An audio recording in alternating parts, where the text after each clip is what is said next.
up. Can't do much right now. Russia's responsible.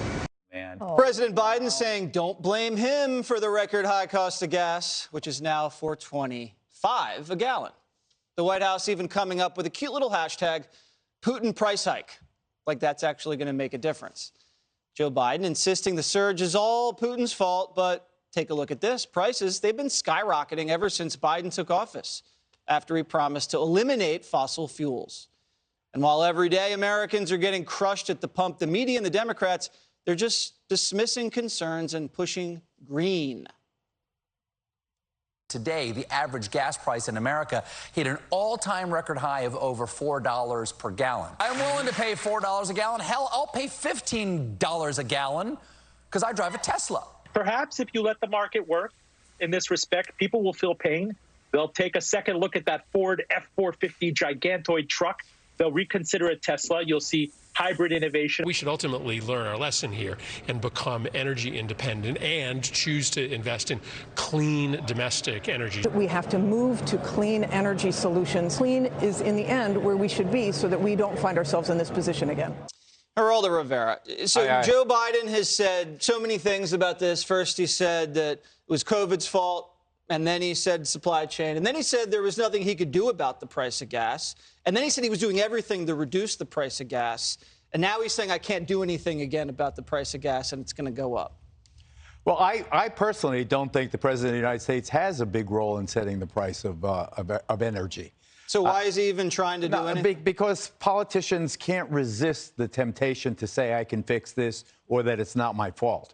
But I believe you have to look at Wall Street. You have to look at the oil traders. You have to look at the guys who make money dealing it. Now, at these prices, I'm going to go out and drill oil. Everybody's going to go. This is, you know what? Go. This is a fortune. Go, Geraldo. This is a fortune to drill. be made here. It's one thing when oil was $30 a barrel. Now it's going to go to $200 a barrel. They have to let them do it.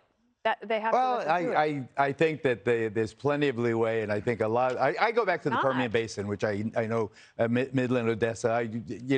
There's so much oil there. There's so many rigs. But last time I was there, a buddy at the campus of the University of Texas, there were so many rigs that are just sitting there.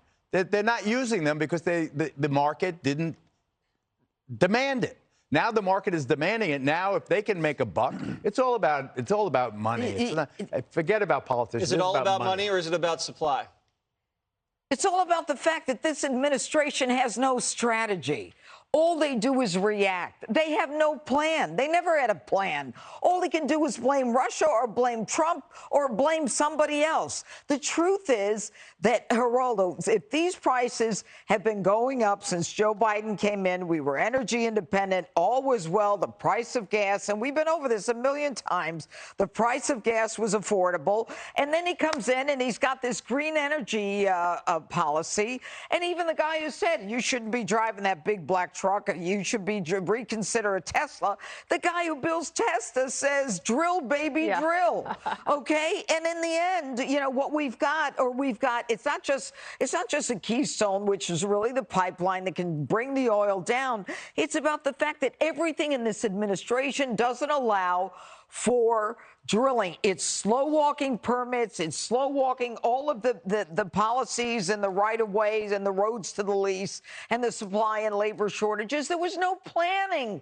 That's why we're in this mess. And Greg now, president, called the Saudis. Saudis wouldn't pick up the phone, wouldn't take his call. Wow.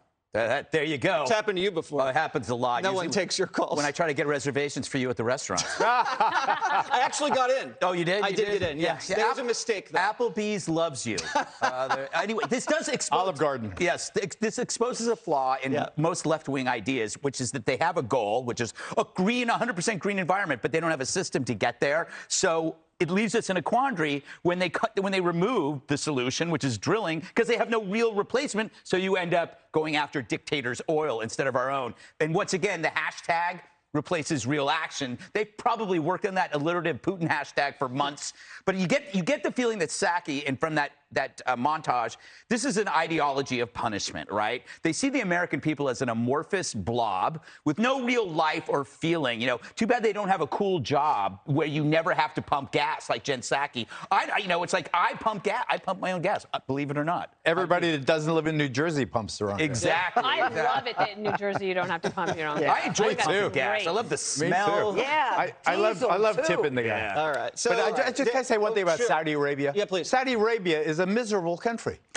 I mean, That was necessary. no. Saudi Arabia is killing civilians in Yemen.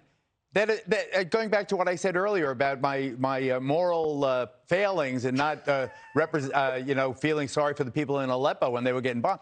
Saudi Arabia is bombing the hell out of Yemen. They're killing civilians right and left, and the world is silent on it because we want Saudi oil. It's pathetic. Well, we don't actually need Saudi oil. We can just use American oil. We can totally de-link ourselves if we wanted to from global oil prices, and we could have American prices I think that we should just ask.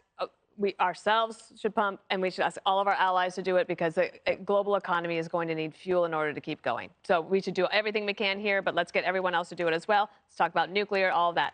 On the hashtag thing, the stupid thing about that is Twitter doesn't even use hashtags anymore because what they remove the hashtag and they just like pick up on keywords, so you don't actually need the hashtag like you did in Bring Back Our Girls. This is the this is the first I've heard of this. Yes, so hashtag no need for a hashtag. See, that's what we should be covering. Dana's on top of it. That's one more thing. That's the news you need to know. But the other thing I wanted to mention is, okay, so they want you to all buy electric vehicles. Okay, well, electric vehicles require a battery.